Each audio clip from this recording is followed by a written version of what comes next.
Bueno, Fer, vamos a hablar de un apellido que está resonando en la política argentina por el respaldo del gobierno de Javier Milei, entre otros, también Martín Menem, han salido a bancar a Cristian Ritondo, que en su momento había sonado para ser el presidente de la Cámara de Diputados. Finalmente el gobierno elige por Menem, pero bueno, era un pedido de Macri.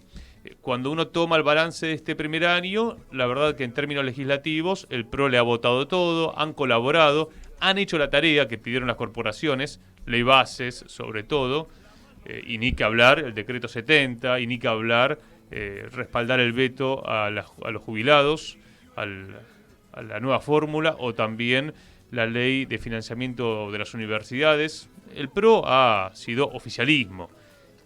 A pesar de eso, se sigue discutiendo qué va a pasar el año que viene, si las PASO sí, las PASO no, que va a ser lo que hoy va a anunciar Jorge Macri. Pero bueno, apareció caso Cuadra, que el gobierno lo banca, que son tan solo $200.000, digo tan solo porque Ritondo se habla de más de $2 millones en Miami, pero también ahora aparece o se amplía la denuncia por propiedades en Pinamar y en la ciudad de Buenos Aires. Sí, sí, Ritondo es el presidente del bloque del PRO. Sí, sí, Por sí. eso un poco el marco que vos le dabas de los acuerdos políticos en el Congreso. Pensaba recién la oscuridad y el silencio que hay, no solo con el caso Ritondo. Recién el compañero Manu hablaba de que había cedido, había donado, el tema de los verbos. El padre de Milei, 1.700 hectáreas. Yo desconocía absolutamente, que yo pensé que tenía colectivos. Lo que menos pensaba era que además se dedicaba al negocio, digamos, a la compra de tierra rural. Y un poco esto es el escenario donde se desarrollan muchos dirigentes políticos. El escenario, digamos, de el desconocimiento, la no intervención pública, digamos, del Estado en los asuntos de negocios privados, que en este caso es muy curioso en el caso Ritondo, porque en realidad la investigación, que es una investigación de estas financiadas por organismos internacionales, que está tanto el periodista de La Nación, Alconadamón. Sí, está La Nación y también periodistas del diario AR. Y el diario AR, es una investigación sobre empresas offshore de la mujer de Ritondo en Miami, y de ahí salta una cantidad de departamentos, un valor de $2,5 millones. Pero al ampliar la denuncia que hace una dirigente, me parece, de la coalición cívica, esto es, evidentemente, al empezar a escarbar en una información muy básica, que es la participación en empresas que tiene Ritondo, descubre de que la constructora Emprendimientos Rivadavia, de la cual él es el presidente desde más o menos el 98, que fue que se constituyó, es dueña de prácticamente 400 viviendas en la ciudad de Buenos Aires. Cuando decimos dueña, estamos diciendo que construye, compra, digamos, terrenos, demuele, lo que hacen las constructoras en la ciudad de Buenos Aires y en las principales ciudades del conurbano y en aquellas donde le da rentabilidad. El desarrollador inmobiliario construye edificios y después los comercializa o alquila. Entonces estamos hablando de cerca de 370 en la ciudad de Buenos Aires, más un complejo privado en Pinamar, que creo que son 24 viviendas. Eso constituye cerca de $55 millones. Pero yo lo que quería ampliar, para no quedarnos en una cuestión, digamos, de apuntarle únicamente a Ritondo, son varias curiosidades. Algunas la hablé en un momento con una ex ministra de Economía, que me decía que era imposible en la Argentina cruzar el registro de propiedad inmueble con la Inspección General de Justicia. Ahí hay dos bases que están totalmente digitalizadas. Esto es que no es cuestión de juntar papeles, es claro, simplemente mezclar las bases y ahí aparecería la cantidad de inmuebles que están a nombres de SRL, que se constituyen todos los días. Claro, porque la empresa de Ritondo presenta sus balances a la Inspección General de Justicia. Exacto. Claro, ahora resulta que para la Cámara de Diputados, Ritondo simplemente es el presidente de una empresa. No tiene declaradas las 370 viviendas. No tiene declarado, como todos los diputados que tienen declarado más de una vivienda, si esa vivienda está vacía o está alquilada. No están declarados los alquileres, porque la Argentina tampoco los obliga a declarar los alquileres, porque aún la ley de alquileres dejó en claro que la obligación de tener que registrar en la AFIP era ignorada por todo el mercado inmobiliario. En realidad hay un 10% que registraba alquileres en la AFIP. Ese es el gil, es el menudeo, ese es el que tiene una o dos propiedades. Sí, ese es el que tiene miedo que la AFIP lo descubra. Sí, quizá puede ser también algunos alquileres comerciales que se pagan por transferencia, pero la mayoría de los alquileres de vivienda, que yo conozco, de hecho, lo que yo pago es efectivo. Sí, pero yo me refiero a declarar el contrato en la AFIP. Eso estaba en la ley de alquileres, solamente el 10%. Sí. Esto es la AFIP. Me acuerdo que Ferraresi estaba al frente del ministerio y no lo aplicó. Y decía el gobierno de Alberto no lo aplicó. Decía que había que descentralizar, que las provincias son las que tienen que controlar eso. Entonces digo, no se declaran las propiedades.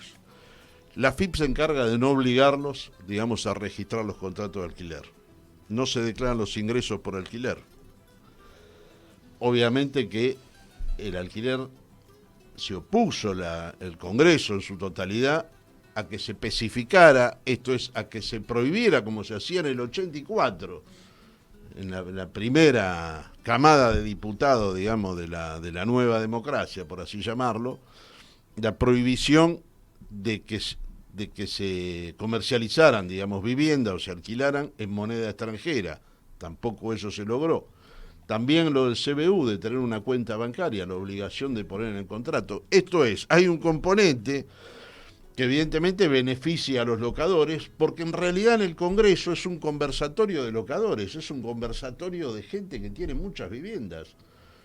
Nadie dice, arranca cuando se discute el problema de vivienda diciendo yo soy inquilino. En realidad todos hablan representando, digamos, al sector locador.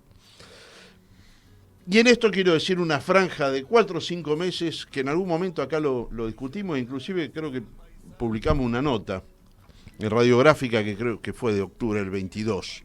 Pero entre marzo del 22 y julio, estoy diciendo marzo, cuando empieza la campaña Ritondo y el bloque del PRO para derogar la ley de alquileres. Sergio Massa, presidente de la Cámara de Diputados, toma el tema. Da la instrucción a Cecilia Moró, que era la presidenta de la Comisión de Legislación General, que en 60 días se tenía que reformar la ley de alquileres. Me acuerdo, parecía estar muy apurada, ¿no? Moró estaba cumpliendo órdenes y estaba... Exacto. Fue el único tema del año en el cual se pusieron un plazo. En 60 días se tiene que terminar esto. Quiero recordar que ustedes, como inquilinos agrupados, empezaron a tocar puertas, a generar puentes, y hubo un llamado importante para que eso no ocurra, que fue el de Pablo Moyano. Exacto. Pablo Moyano actuó bien. Sí. Actuó Pablo bien porque aparte tiene el termómetro del sindicato, que eran muchos camioneros diciendo, che, no puedo pagar el alquiler. Sí, de las primeras charlas que habíamos tenido con Pablo, hace ya varios años, donde costaba entrar con el tema alquiler, porque está muy presente también en nuestro país y en el movimiento obrero, en la representación sindical, la idea de acceder a la vivienda, digamos, como vivienda propia y no pagar alquiler. A ese tiempo, allá el 22, donde Pablo decía, ¿y si todos los trabajadores míos alquilan? Nos dijo, ¿cómo no voy a intervenir en este tema? Ahí hubo, la verdad, que un avance muy grande y una intervención. Ahora, quería decir esto. En abril dio la orden Sergio Massa de que se trate el tema. El 5 de mayo el Congreso votó un proyecto conjunto firmado por 2 diputados, Sergio Massa, Cristian Ritondo, que es el blanqueo, la extensión del blanqueo para que los evasores de la Argentina puedan comprar también viviendas usadas. Se llamó incentivo fiscal porque agregaba también un descuento en bienes personales para las constructoras. Se llamó incentivo fiscal para las constructoras y promoción de la vivienda. Lo que promovía era que las constructoras podían comprar también, blanquear el dinero que tenían afuera para comprar vivienda usada en la Argentina. Ese proyecto es de ellos dos, conjunto. Eso se votó el 5 de mayo. En junio fue el debate de la ley de alquileres. Hubo 3 dictámenes, se dividió la oposición. Era tal la voracidad que tenía Graciela Camaño, que decía que directamente la ley de alquileres no tenía que existir y que se podía alquilar en dólares y se podía aumentar el alquiler todos los meses. Esto es un proyecto que finalmente lo toma Milei y lo ejecuta este año, la libertad total. Eso divide a la oposición y por eso se paraliza la reforma de la ley de alquileres. Y finalmente en julio asume Sergio Massa el Ministerio de Economía y el primer ajuste que produce es de 50.000 millones al Procrear, que le recortó. Digo, entonces ahí tenés, en 3-4 meses, tenés una corporación que independientemente, digamos, del rol que juegan las fuerzas políticas, tiene un interés, porque el tema de conflicto de intereses no existe en el Congreso. Nadie levanta la mano para decir, yo no puedo votar porque tengo 200 viviendas. Ahí se hacen todos los boludos.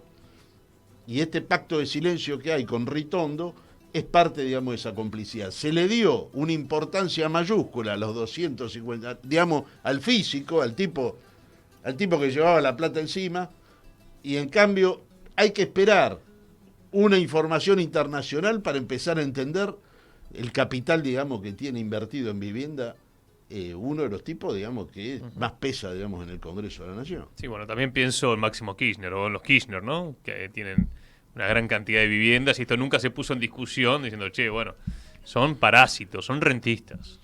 Son rentistas. Vos sabés que... Aparte del lobby petrolero, ¿no? Pero digo, para poner también en contexto que venimos de una cultura menemista que se ha profundizado.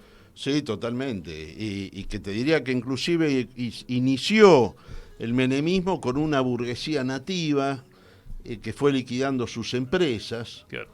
Sobre todo a capitales brasileños, como va a suceder seguramente Fortabat, ahora, por ejemplo, ¿no? Claro, y que se dedicaron al negocio rural, al negocio inmobiliario rural u urbano, digamos, porque en realidad lo que hicieron fue poner esa plata en tierras urbana o en tierra rural. Esto es, la burguesía nativa argentina se convirtió en los 90, digamos, en terrateniente, dejó de producir. Y esto es lo que pasa, digamos, nadie piensa de estos tipos en producir. Todos piensan, digamos, en acumular la renta a través de esta actividad parasitaria. Pero, digo, no es casual la actitud que tuvieron en los últimos años respecto a la regulación de los alquileres y la desgravación absoluta, digamos, fiscal de las empresas constructoras. Está bueno el apunte histórico como para dar cuenta de una problemática en la representación política, pero también en el proyecto de país, porque cuando vemos que hay una tendencia parasitaria en el empresariado argentino, bueno, ahí hay que ver cómo construimos un esquema productivo, quizá desde un Estado empresario o desde otra, bueno, otra lógica de construcción política. Es algo a realizar. Cuando Néstor volvió a reimponer la cuestión industrial en la Argentina, hablaba de la reconstrucción de una burguesía nacional que ha fracasado, incluso con las propuestas de producción y trabajo que hacía Néstor Kirchner, porque bueno, no se logró cambiar un modo de acumulación que venía de la dictadura militar. Son debates creo que estratégicos para tener en este tiempo de destrucción, pero que es no... Así como podemos reivindicar cosas muy importantes del kirchnerismo, también decir lo que faltó y por qué estamos como estamos. Sí, y también en esto de la memoria histórica, si hay alguien, digamos, que recuperó una parte nefasta, digamos, de la historia mundial para la Argentina y en particular para Europa, es Milei, con su reivindicación de Margaret Thatcher. Pero ese modelo de Margaret Thatcher tiene bastante que ver también, no solo con lo que está ocurriendo ahora, sino con una tendencia, sobre todo con la división que hay en los sectores populares. Digo por lo siguiente, Thatcher basó, y acá vuelvo al problema de la vivienda, gran parte, digamos, de su gestión, que apuntó a dividir a la clase trabajadora británica, que mayoritariamente vivía en comunidades, en barrios, llamados comunidades, en barrios de viviendas públicas. Inglaterra, digamos, a partir de la Segunda Guerra, sobre todo, cuando tiene que relocalizar un montón de trabajadores en zonas industriales para producir para la guerra, para producir armas, balas para la guerra, comienza a producir también vivienda pública, pero masivamente, a tal punto que se convirtió en el país con mayor cantidad de viviendas públicas en Europa, que tiene más de 40 millones de viviendas públicas, 48 millones tenía hasta hace unos años. En el caso de Inglaterra, Margaret Thatcher le planteó la opción de ser propietarios, a un valor de mercado del 50% de la vivienda pública. Esto hizo que aquellos trabajadores que estaban en mejores condiciones económicas accedieron a la vivienda, accedieron al plan de Thatcher y es más, pasaron a constituir una base importante, digamos, de adhesión a los conservadores. Sabemos que la tradición, digamos, de los laburantes británicos estaba mucho más relacionada con el Partido Laborista. Esa política dividió, porque los barrios, las comunidades donde por razones económicas esos trabajadores no podían acceder a pagar una hipoteca, claro, quedaron como barrios públicos. El Estado se retiró, los abandonó, sí, y se convirtieron en lo que llaman los chafs, o los lumpenes, digamos, en todo esto que empezó a utilizar fuertemente, digamos, los conservadores para afianzar una posición de donde la clase media, el mérito personal era lo que valía y que el Estado tenía que retirarse de los planes sociales. Es muy parecido a lo que pasa acá, pero quizás con el tema del empleo público, que ha pasado a ser el gran problema, digamos, argentino, y, digamos, y que se lo ha explotado también a partir de la ineficacia del Estado, de lo anterior, de lo que decíamos, de un Estado que ni siquiera es capaz de poder decir cuántas propiedades tiene el presidente más importante, del bloque más importante de la Cámara de Diputados. Me das pie para preguntarte por los créditos hipotecarios que se están lanzando ahora. Hay algunos que, a ver, están los créditos SUBA, que ya vimos con el macrismo lo que significaron, el riesgo, pero que a la vez también, con la incertidumbre que hay y con los alquileres tan altos, hay familias que están optando por ir igual a los créditos SUBA, pero después también hay otros créditos, por ejemplo, para empleados públicos del Banco Nación, que tienen otra tasa, que son más interesantes. Sí, pero mira, no, o sea, no conocía la línea de el riesgo es menor. No, pensaba que paradoja, digo, ¿no? Que hoy estaban hablando con esta compañía de Secretaría de Derechos Humanos, digo, no hace más que rajar, digamos, empleados públicos, pero les ofrecen el acceso al crédito hipotecario. Yo creo que sí, que debe haber, obviamente que con $1 planchado van a poder ofrecer crédito hipotecario, como pasó con Menem. Yo conozco también gente que pudo acceder al crédito hipotecario en ese momento, digamos, cuando el dólar estaba planchado. Tuvieron un salvavidas, que fue la gente en la calle en el 2001. Si no, no iban a poder pagarlo en su vida, o una devaluación como la que hubo de 3 veces, que tuvo que hacer Duhalde.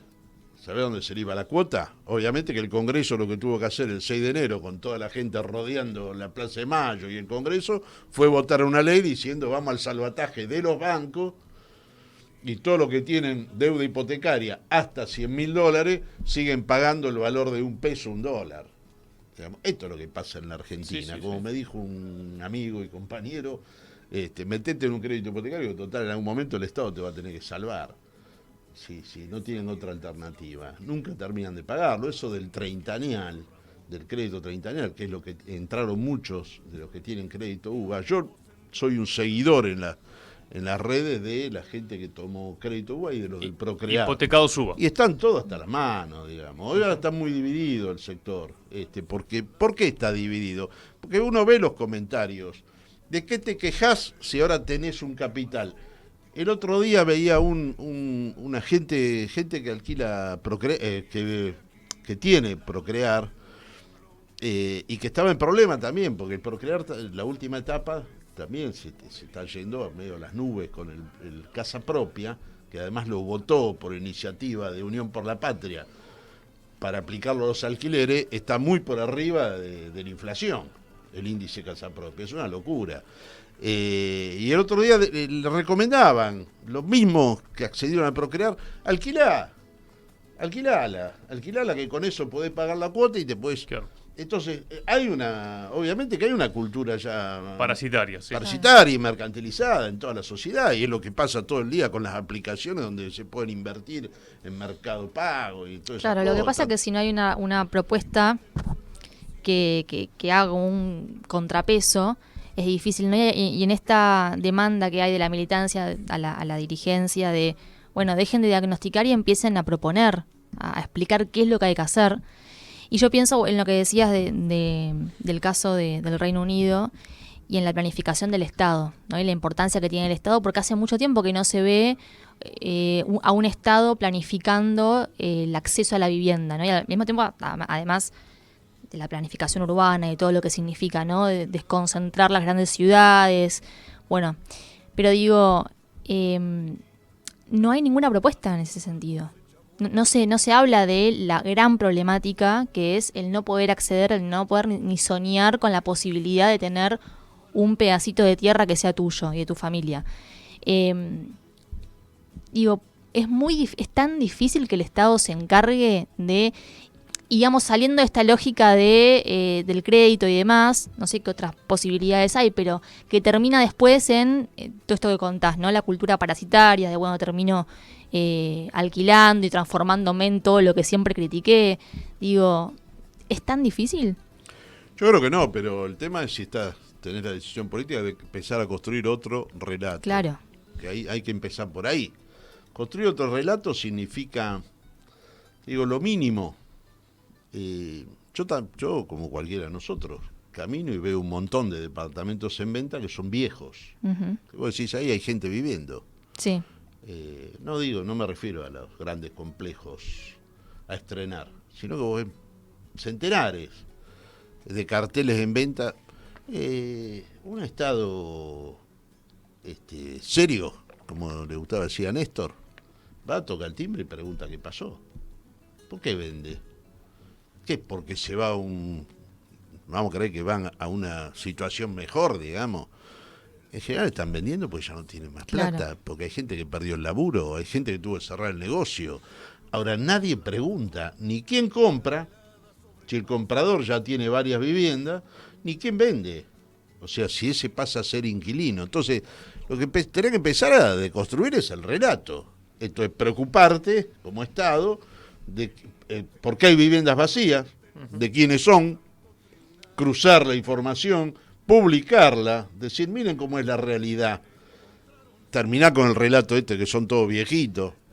Sí. En realidad tuvieron toda su vida ahorrando para comprarse un departamento y pobre jubilado vos lo querés joder. Que tiene la mínima pero tiene un alquiler. Claro, ¿viste? Entonces vos decís... Igual la gran pregunta que dejaste con tu informe es ¿por qué no se habla del tema Ritondo en la dirigencia política? ¿Por qué no hay una voz que dice, che, ¿se dan cuenta? Esto que estás diciendo vos, que tiene ¿cuántos son? 300 viviendas. 370 viviendas, andás a ver cuántas bueno, más. Porque claro, Ritondo puede decir, y vos, claro. y vos, ¿no? Y ahí...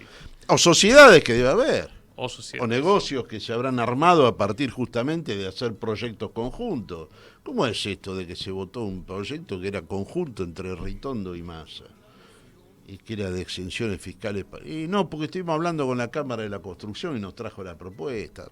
Dejémonos de joder, ¿viste? A nosotros también nos dijo un diputado que tiene muchas propiedades. Sí. Dice, no, entro a un despacho y me dicen, ¿qué hacés? ¿Cómo te va? Dice, era toda la Cámara Inmobiliaria que estaba. Claro. Y bueno, viejo, tienen una familiaridad. Entonces digo, es un tema de clase. De clase. Entonces, primero tenés que deconstruir ese relato, porque socialmente tenés que empezar a decir las cosas como son y a dar la información pública que tenés. Uh-huh. Y después, recién ahí podés hacer una planificación, porque ¿qué haces con la vivienda vacía? Claro.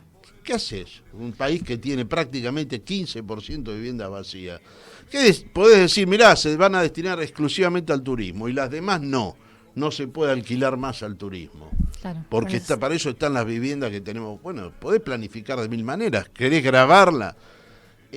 Lo que pasa es que lo más simple, lo más fácil para seguir tapando, digamos, todos estos negocios que hay, es hacer proyectos totalmente descolgados. Vamos a grabar la vivienda vacía. Ahora sí, ¿y cómo sabe cuánta vivienda vacía hay? Claro. Si ni siquiera hay un registro, si ni siquiera respetaron el registro de la FIP, si ni siquiera cruzan la IGJ con el registro de propiedad inmueble, no tenés ninguna información, es nada más que balurdo, digamos, para mostrarte de que tenés alguna intención, pero es inaplicable después. Entonces tenés que volver, por eso digo, a construir otro relato con otro Estado.